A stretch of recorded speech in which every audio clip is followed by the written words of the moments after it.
ময়লা হয়ে গেছে। আজকে ভাবলাম রান্না বান্না করার আগে ক্লিন করে নেই মশলা জারটা। আসসালামু আলাইকুম, কেমন আছেন সবাই? আশা করছি আমার প্রিয় ভাই বোনেরা ও দিদিমণিরা কাছে কিংবা দূরে, দেশ কিংবা দেশের বাহিরে যে যেখানে আছেন আল্লাহর অশেষ রহমতে সবাই অনেক বেশি ভালো আছেন এবং সুস্থ আছেন। আমিও আলহামদুলিল্লাহ। এই তো নতুন দিনের নতুন আরও একটি ভিডিও নিয়ে আমি হাজির হয়েছি আপনাদের মাঝে। আশা রাখতেছি আমার আজকের ভিডিওটি আপনাদের কাছে ভালো লাগবে ইনশাআল্লাহ। আমার সাথে থাকুন, দেখতে থাকুন। তো এই ভিডিওটা কিন্তু জোড়াতালি দিয়ে ভিডিও। তো জোড়াতালি বলতে গতকালকে যে অ্যাক্সিডেন্ট হয়েছে এটা তো কম বেশি সবাই জানেন। তো কিছু কিছু ভিডিও ক্লিপ করা থাকে যেগুলো আর কি আপলোড দেওয়া হয় না। তো গতকালকে একটা ভিডিও আপলোড দিতে চেয়েছি, কিন্তু মন মানসিকতা এতটাই খারাপ হয়ে গেছে যা ভাষায় প্রকাশ করার মতো নয়। কারণ আমি মনে করি সব সন্তানেরাই মায়ের কাছে সমান, এটাই আমার ধারণা। জানি না আপনাদের তার কেমন ধারণা, চাইলে কমেন্টে জানাতে পারে। আমার সন্তান আপনার সন্তান, আমি মনে করি একই সন্তান। কারণ আমি মা হিসাবে আমার সন্তানের পিছনে যতটা পরিশ্রম করি, যতটা কষ্ট করি, ঠিক তবে করি আপনিও তো করেন, তাই না? তো আমি সবসময় কিন্তু আমি বলি এই যে ইউটিউব জগতের জন্য না, তো আমার তো প্রিয় অনেক আপুরাই জানে আমি কিন্তু সবসময় এমনিতেই আমার যবে থেকে বুঝ হয়েছে বা ইসলামিক সম্পর্কে ভালো মন্দ কিছু জানতে পেরেছি তখন থেকে কিন্তু আমি সকল মুমিন মুসলমানদের জন্য সব সময় দোয়া করি, সব সময়। জানি না আমরা কত পাপ করেছি, কেন আমাদের দোয়া কবুল হয় না বা হয় কি না তাও জানি না। এই যে এত বড় একটা দুর্ঘটনা, এতে কি ভিডিও করবো আর কি ভিডিও দেব, কিছুই ভালো লাগছে না। সেই জন্য গতকালকে আপলোড দেওয়া হয় নাই। এই ভিডিওর এই অংশটুকু হচ্ছে এই যে পরের দিনের সকালবেলা, মানে যে মঙ্গলবারের সকালবেলা যে নাস্তা তো অনেক আগেই খাওয়া শেষ হয়ে গেছে।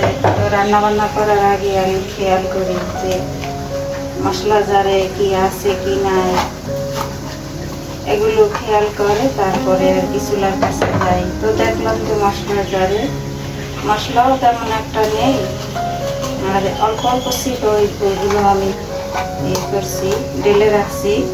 তো আর মশলা জারটাও ময়লা ময়লা মনে হচ্ছে, তো একটু ক্লিন করে নিই আর আপনাদের সাথে একটু শেয়ার করি। আল্লাহ, আমরা তো কত দূর দূরান্ত থেকে এই খবরটা দেখেছি বা শুনেছি, টিভিতে দেখি, মোবাইলে দেখি, তাতেই আমাদের কলিজাটা ফেটে যায়। আর যেসব মায়ের সন্তানেরা একেবারে চিরবিদায় নিয়ে গেছে, কেউ আহত অবস্থায় আছে, সেসব মায়েরা কি রকম করে আল্লাহ ভালো জানে। দূর থেকে দোয়া করছি যেন যে সকল শিশুরা চলে গেছে আল্লাহ তাআলা যেন তাদেরকে জান্নাতুল ফেরদাউস দান করে। আর যেসব শিশুরা আহত অবস্থায় আছে আল্লাহ তাআলা যেন তাদেরকে নেক হায়াত দারাজ করে দেয়, সুস্থতা দান করে, মা বাবার কোলে ফিরিয়ে দেয়। এইটুকু বলার ছাড়া আর আমাদের কিছুই নেই। আমরা সবাই সবাই জন্য সব সময় দোয়া কাম্য। আর এই তো এদিকে আমি হাতের কাজগুলো করে নিতেছি, মনটা খুবই খারাপ লাগে। এই কিছুদিন আগে বড় ছেলের খুব জ্বর হয়েছে, যা বলার মতো নয়। তো সেই খবরটাতেও অনেক মন খারাপ ছিল, কাউকে প্রকাশ করতে পারি না। হে আল্লাহ, এখন মোটামুটি একটু সুস্থ হয়েছে। আবার সেই মনটা ভালো হতে না হতে আবার এই খবরটা শুনে এখন মনটা আরো ভেঙে গেছে। এমনিতেই আমি মনের দিক থেকে কিন্তু অনেক দুর্বল। আমি জীবনে কারোর সাথে রাগ করে থাকতে পারি না বা মনোমালিন্য করলে আমার ঘুম আসে না, কখনো করিও না। ইনশাআল্লাহ এই পর্যন্ত এরকম একটা আমার মন মানসিকতার মানুষ আমি। কোনো কিছু সহ্য করতে পারি না আর কি সহজে।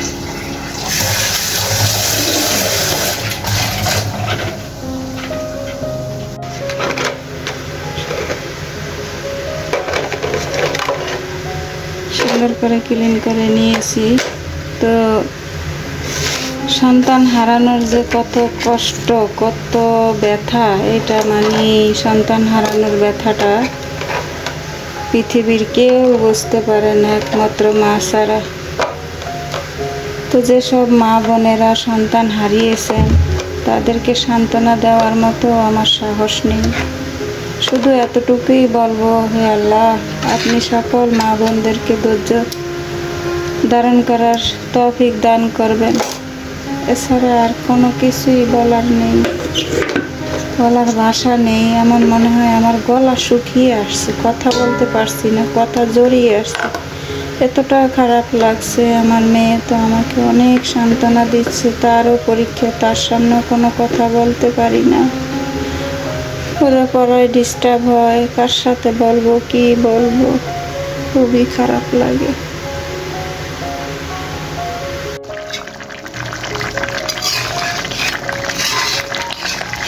পটল দিয়ে পাবদা মাছ রান্না করে নিলাম, একটু মাখা মাখা রাখছি, না হলে আবার খাওয়া যাবে না। এখন কচুর শাক রান্না করবো চিংড়ি মাছ দিয়ে, অনেকদিন পর কচুর শাক রান্না করবো। পাবদা মাছ দিয়ে পটল দিয়ে রান্না করে নিলাম, একটু ঝোল ঝোল রেখেছি। এখন চিংড়ি দিয়ে কচুর শাক রান্না করব। অনেকদিন হয়েছে কচুর শাক খাওয়া হয় না, তো এখন কচুর শাকটা বসিয়ে দেব। আর এই যে পাবদা মাছ আর পটল দিয়ে একটু ঝোল ঝোল রেখেছি, তাহলে খেতে ভালো লাগবে।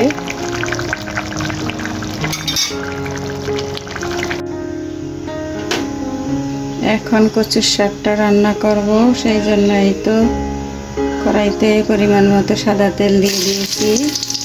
তেলটা গরম হয়ে গেছে, এখানে বেশ পরিমাণে রসুন কুচি আর পেঁয়াজ কুচি দিয়ে দিলাম, হালকা একটু ভেজে নেব।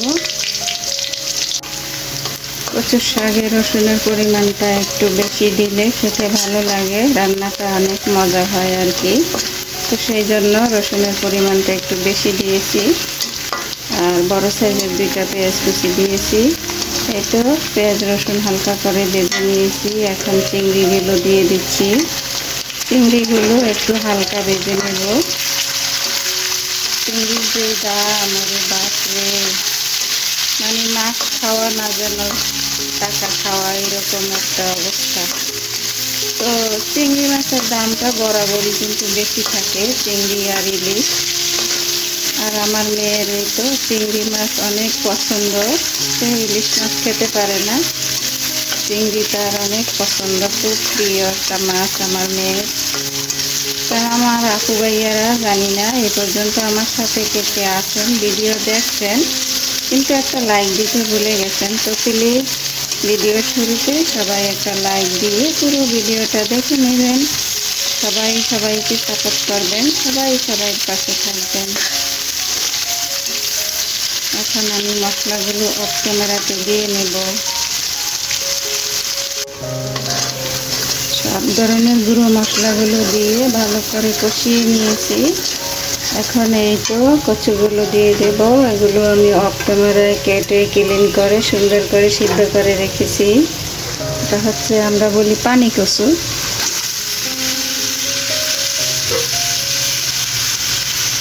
কচু তো এমনি স্বাস্থ্যের জন্য অনেক ভালো, চোখের জন্য ভালো, সব দিক থেকেই কচু খেতে পারলে কিন্তু অনেক ভালো। যে কোনো কচুই হোক না কেন সেটা কিন্তু স্বাস্থ্যের জন্য অনেক ভালো খেতে পারলে। তো আমার বাসায় আমার ছেলেমেয়েরা এই কচুর শাক রান্না করে দিলে বেশি পছন্দ করে।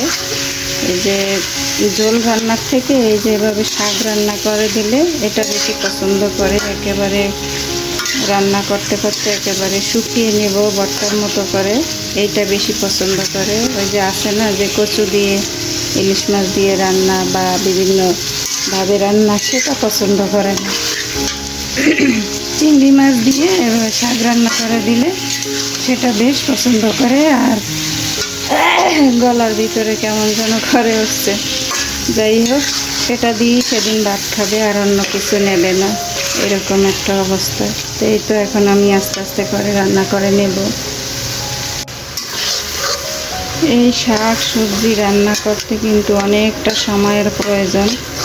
বিশেষ করে এই যে কচুর শাক এইভাবে রান্না করতে অনেক সময়ের প্রয়োজন। চুলার আঁচটা একেবারে লো আছে রেখে তারপরে এই রান্নাটা করতে হয়। যেমনটা খেতে মজা তেমনিটা রান্না করতেও কষ্ট। তো এই তো আমার কচুর শাকটা রান্না হয়ে গেছে। এই যে দেখুন, এক ফোঁটা পানিও কিন্তু নেই, একেবারে শুকিয়ে নিয়েছি। আর এই রকম রান্নাটাই আমার ছেলেমেয়েরা পছন্দ করে। তো সব শেষে এই যে লেবুর রস দিয়ে দিচ্ছি, ওই যে একটা গলা ধরার ভয়ে আর কি, আর কিছু না। তো আমি মনে করি যে এখন কচুর শাকে তেমন একটা নাই, কি বলে বিষ বলি আমরা যেটাকে আর কি। তো ওইগুলা আমার মনে হয় এখন নেই। তারপরে ছেলেমেয়েরা খাবে যখন একটু লেবুর রস দিয়ে দিলাম, যাতে কোনো চান্স না থাকে, তাহলে তো খাওয়াটাই মাটি হয়ে যাবে, তাই না? এমনি তো বাসায় তো বিভিন্ন আচার আছে, চাইলে সেগুলো দিয়েও খেতে পারবে। তারপরে একটু দিয়ে দিলাম লেবুর রস। এখন আরও 2-3 মিনিট জাল করে নামিয়ে নেব। তো আমার ভিডিওটি আজ এই পর্যন্তই। দেখা হবে নতুন কোনো ভিডিওর মাধ্যমে। সেই পর্যন্ত সবাই ভালো থাকবেন, সুস্থ থাকবেন, নিরাপদে থাকবেন। সবাই সবার জন্য দোয়া করবেন। আল্লাহ হাফেজ। আসসালামু আলাইকুম আ রহমতুল্লাহি ওয়া বারাকাতুহু।